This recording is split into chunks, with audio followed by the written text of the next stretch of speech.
It was a quiet Monday evening, the clock nearing 7:30.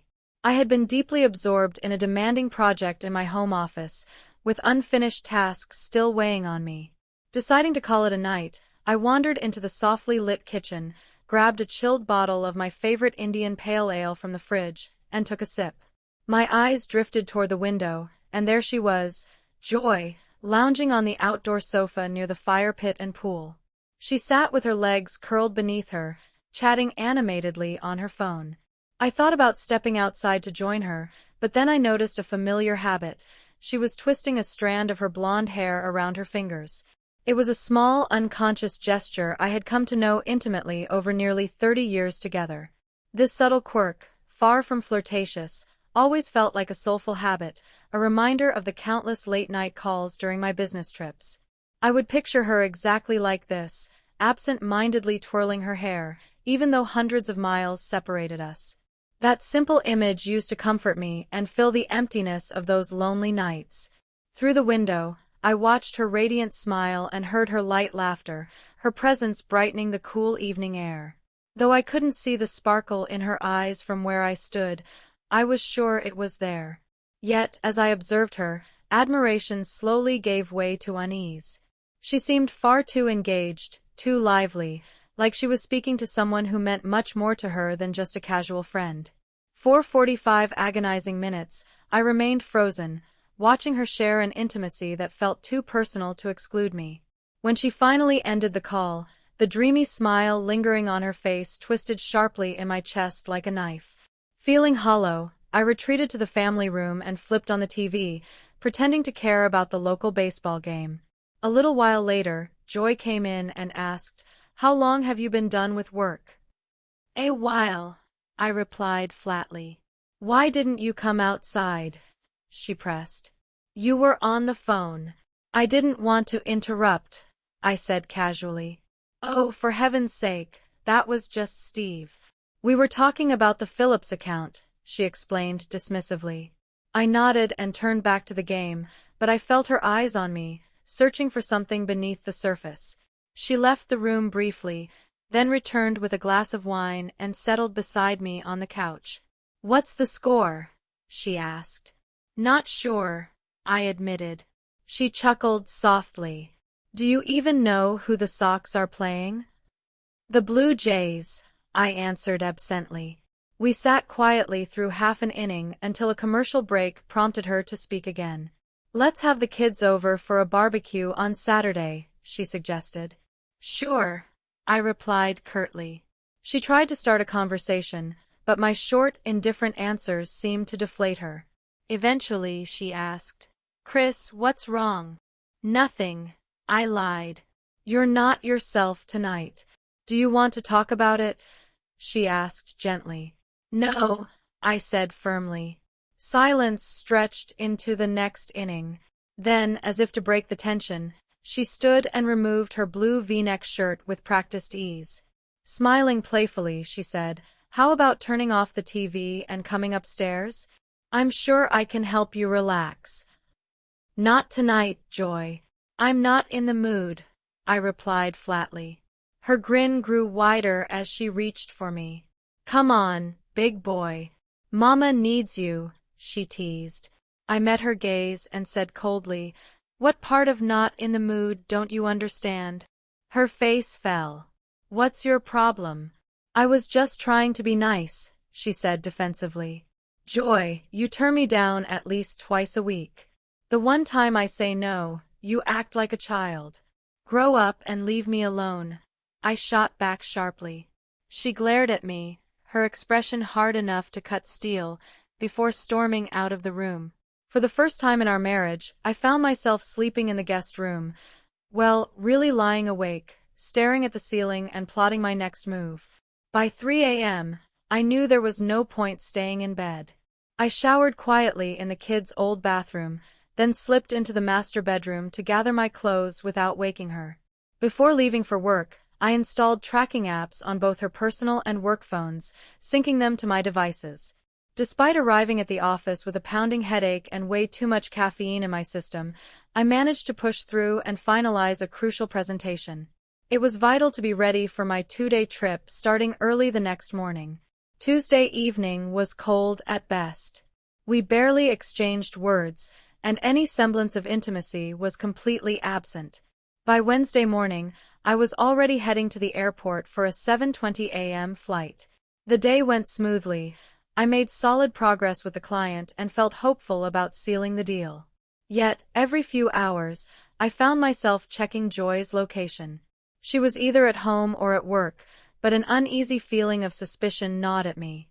That evening, while dining alone in the Marriott lounge, I glanced at the tracker again. At 7:30 p.m., her location pinged in an upscale neighborhood miles from home. The address was her boss's residence. My doubts hardened into certainty.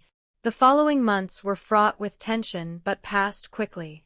I kept my demeanor polite yet distant, while Joy made visible attempts to mend our relationship. Our moments of intimacy, when they occurred, felt hollow, mechanical, and lacking true warmth. Monitoring her movements only confirmed my worst fears. She limited her affair to the times I was away on business. Hidden cameras I'd set up around the house revealed her packing bags and leaving for Steve's whenever I was gone. Acting on a lawyer's advice, I hired a private investigator. The evidence he brought back left no room for denial.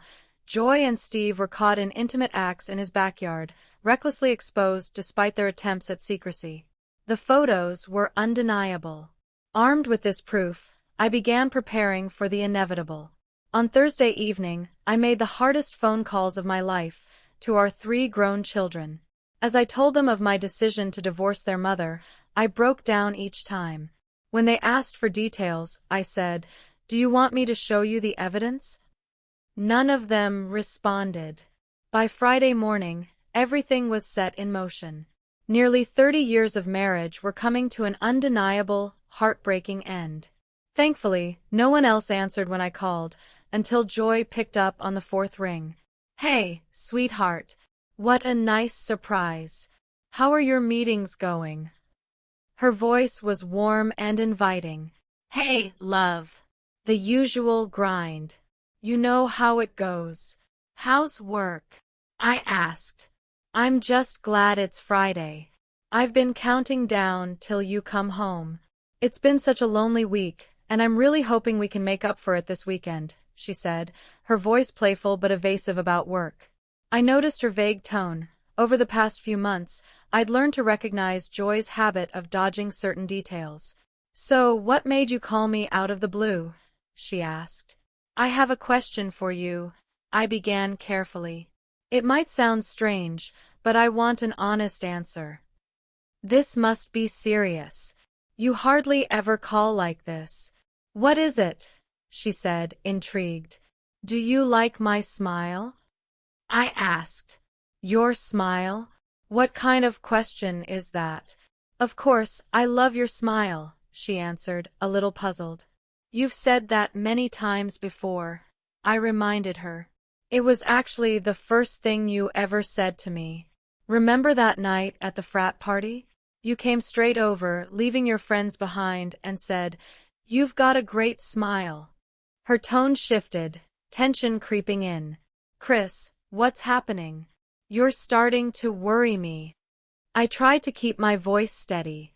I've always tried to stay positive, focus on the good. Even when times were tough, being with you and raising our 3 amazing kids made it worthwhile. "That's one of the things I love most about you," she said softly. "Your optimism, your smile, your strength, everything. You're everything a man should be, Chris. I love you for that." Tears came then, unstoppable. Despite everything, her love for me was undeniable. Her voice grew more urgent. Christopher Harrington, please tell me what's wrong." Her sincerity only deepened the pain of what I had to say. "I don't think I can smile anymore," I admitted after a long pause. The silence that followed was heavy, stretching endlessly. I imagined her thoughts racing, fear growing as she tried to understand my words. "Chris, you're scaring me. Just tell me what's going on," she pleaded. "It's too late, Joy. Talking won't fix this." I said. No, don't say that. It's never too late for us. We can work through it together, she insisted, her voice breaking. I shook my head, though she couldn't see me. Conversations need trust, respect, and love. I know you love me, Joy, and I love you too. But I can't trust you anymore, and you've lost respect for me. Without those, there's no way forward. She tried to interrupt, but I pressed on. Respect is gone, Joy. Go to the living room window, I ordered. What? Chris. What are you talking about? Panic crept into her voice. Get up from Steve's lounge chair, walk through his kitchen, and look out the front window, I said firmly. The line went silent until her scream shattered the quiet. Oh God, no. He knows. Chris knows. From my spot, 75 feet away in Steve's driveway, I watched through the front window. Joy stood frozen beside Steve Davis, her lover, her boss, and the owner of this house. The sun's glare blurred some details, but their outlines were unmistakable. I climbed into the U-Haul truck, backed up, and stopped abruptly in the circular driveway. Boxes toppled out, spilling onto the pavement and lawn. The sharp sound of breaking fragile items was final. Among the shattered fragments lay pieces of her great-grandmother's china. Joy appeared on the steps, wearing the bikini I'd given her for our anniversary, the one she saved just for him. Steve followed, awkwardly wrapped in a robe. They didn't notice the unfamiliar car parked nearby until a woman stepped out, approached them, and handed each a yellow envelope. Joy Harrington, you've been served, she announced, snapping a photo. Then she turned to Steve. Stephen Davis, you and your firm, Smith, Davis and Lewis, have also been served. Another photo, and she walked away. No one moved at first. Finally, I spoke, my voice cutting clearly across the yard. I think we can all agree I deserve better than a deceitful, unfaithful wife. Joy groaned but stayed silent. Turning to Steve, I said, contact my attorney and make a generous settlement offer, or I'll make sure you and your firm are destroyed. Joy, sign the papers. We're done. Without waiting for a response, I climbed back into the truck and drove away, leaving their stunned faces behind, and my broken past. And that, my friend, is the end of the story. If you enjoyed it, don't forget to leave a royal like and subscribe. May the force be with you.